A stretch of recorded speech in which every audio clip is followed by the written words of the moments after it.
नमस्कार दोस्तों, स्वागत है आप सभी का मेरे YouTube चैनल स्टडी टूल्स में। तो आज के इस क्लास में हम प्रश्नावली 4.3 के क्वेश्चन नंबर 5 को सॉल्व करेंगे, जिसमें कि दिया गया है कि एक क्लास टेस्ट में सैफाली के गणित और अंग्रेजी में प्राप्त किए गए अंकों का योग 30 है। क्वेश्चन को समझते जाइए। कह रहा है सैफाली ने टेस्ट दिया जिसमें गणित और अंग्रेजी दोनों को अगर हम जोड़ दें उसके प्राप्त किए गए अंकों को तो 30 आ रहा है। और यदि उसको गणित में 2 अंक अधिक मिल जाएं और अंग्रेजी में अगर 3 अंक कम मिल जाएं तो उनके अंकों का गुणनफल जो हो जाता है वो 210 हो जाता है। ठीक है, तो उनके द्वारा दोनों विषय में प्राप्त किए गए अंक हमें ज्ञात करना है। तो जैसा कि सैफाली ने गणित और अंग्रेजी का टेस्ट दिया है, तो हम मान लेते हैं कि माना गणित में प्राप्त अंक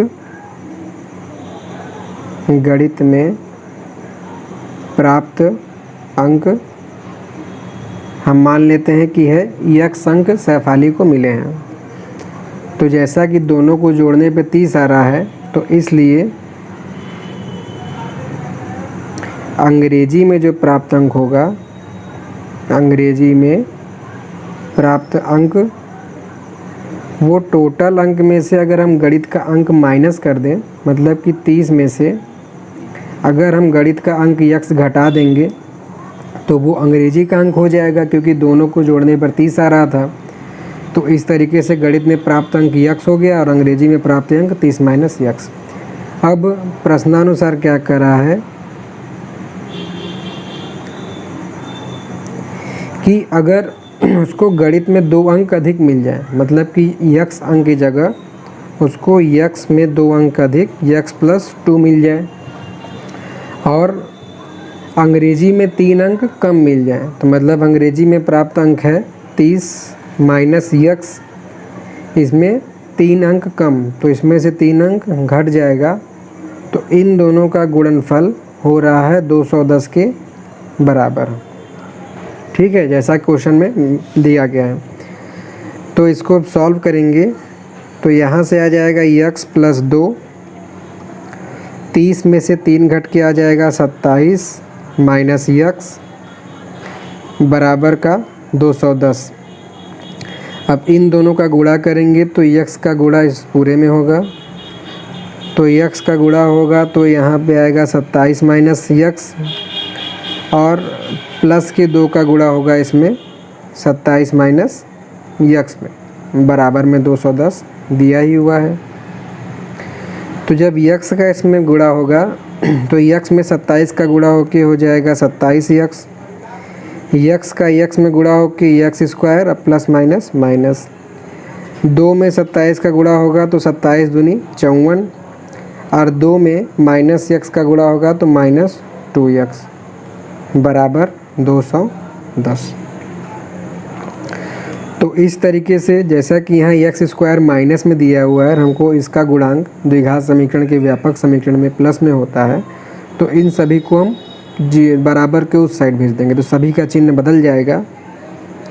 तो ये हो जाएगा प्लस का x², 27x में से 2x घटाएंगे तो 25x इस साइड बचा हुआ है, उस साइड जाके माइनस हो जाएगा, माइनस 25x और प्लस 54 उधर जाके माइनस हो जाएगा, और इधर उस साइड दिया हुआ है 210 और ये माइनस का 54 बराबर 0। तो यहाँ पे हो जाएगा x² माइनस 25x, 210 में से जब हम 54 घटाएंगे तो आएगा प्लस का 156 बराबर 0। तो जैसा कि अब हमें एक द्विघात समीकरण प्राप्त हो गया है, इसको आप चाहें तो द्विघाती सूत्र से भी सॉल्व कर सकते हैं और गुणनखंड विधि से भी। तो मैं इसका गुणनखंड कर रहा हूँ, तो करेंगे क्या, पहले x² का गुणांक जो कि यहाँ 1 दिया हुआ है, इस 1 का गुणा 156 में करेंगे तो आएगा 156। अब इस 156 का हम निकालेंगे एलसीएम या गुणनखंड करेंगे, 2 से काटेंगे, 2 7 14, हासिल लगेगा 1, 2 8 16। फिर इसको 2 से काटेंगे तो 2 3 6, हासिल लगेगा 1, 2 9 18। फिर इसको 3 से काटेंगे तो 3 एकम 3 और 3 त्रिका 9 और 13 स्वयं 13 से कटेगा। तो ये इसका गुणनखंड हो गया। अब इस गुणनखंड को इस तरीके से हमें अरेंज करना है। तो यहाँ जो प्लस दिया हुआ है, जोड़ने पर यक्स का गुणांक 25 आना चाहिए और गुणा करने पर ये संख्या। तो जैसा कि हम देख रहे हैं, अगर हम इन सभी संख्याओं को एक साथ ले लें, 2 दूनी 4 और 4 तिहाई 12, तो अगर हम 12 में 13 को जोड़ देंगे तो ये 25 आ जाएगा, जो कि यक्स का गुणांक है। और 12 में अगर 13 का गुणा कर देंगे तो हो जाएगा 156। तो इसी तरीके से हम 25 को इसमें तोड़ लेंगे। तो यहाँ पे ये हो जाएगा x square minus 25 x square minus x, और 25 को हम लिखेंगे 13 प्लस 12 प्लस 156 बराबर 0 हो गया। अब गुणा करेंगे तो ये हो जाएगा यक्स स्क्वायर माइनस 13 यक्स और माइनस का 12 यक्स प्लस 156 बराबर 0। अब शुरू के दो पदों में यक्स कॉमन है तो यक्स कॉमन ले लेंगे। तो यहाँ यक्स स्क्वायर था तो केवल एक यक्स बचेगा, और यहाँ से भी यक्स निकल गया तो बचेगा माइनस का 13। अब जैसा कि 156 को अभी हमने गुणनखंड किया है, इसको हम लिख सकते हैं 12 गुणे 13। तो इन दोनों पदों में 12 कॉमन है तो 12 कॉमन ले लेंगे तो यहाँ आएगा यक्स, और यहाँ से 12 निकल गया तो आएगा 13। लेकिन पहले वाले पद में यहाँ माइनस आ रहा है और यहाँ हम देख रहे हैं प्लस में, तो इसलिए हम यहाँ से माइनस 12 कॉमन लेंगे।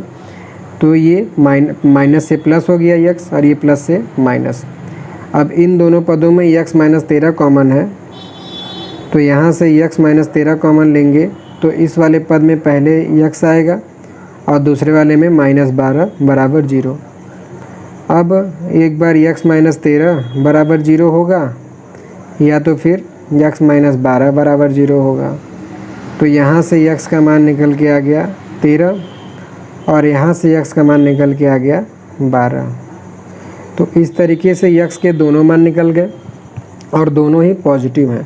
तो इस कंडीशन में अगर यक्स बराबर अगर 13 लेते हैं तो गणित में जो प्राप्ति अंक होगा मतलब कि यम मतलब गणित में हो जाएगा 13 अंक, और साइंस में जो कि है 30 माइनस 13, तो ये हो जाएगा यक्स बराबर हमने 13 लिया हुआ है तो गणित में जो प्राप्त अंक हो जाएगा 30 में से हम 13 घटा देंगे तो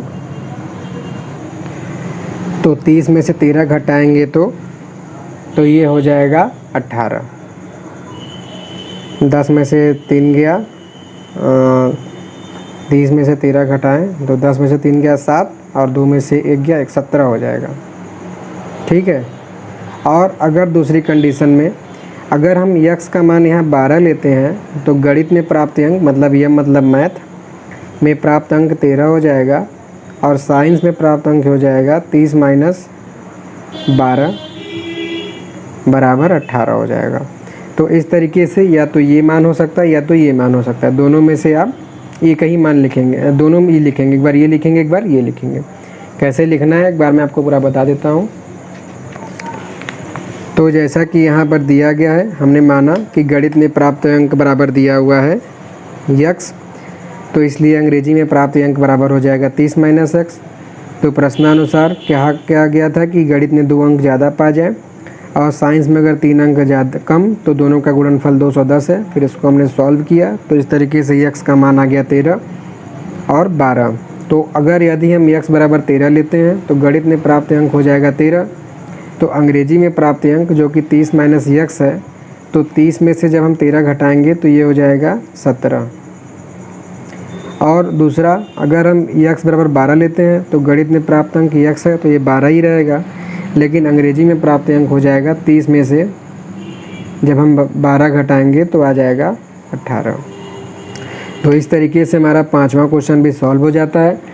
आशा करता हूँ बताया गया सवाल आपको समझ में आया होगा। तो प्लीज़ वीडियो को में कमेंट कीजिएगा और अगर अच्छा लगा हो तो लाइक कीजिएगा। कोई प्रॉब्लम हो तो भी कमेंट में बताइएगा जिससे कि उसका हम सुधार उसमें कर सकें।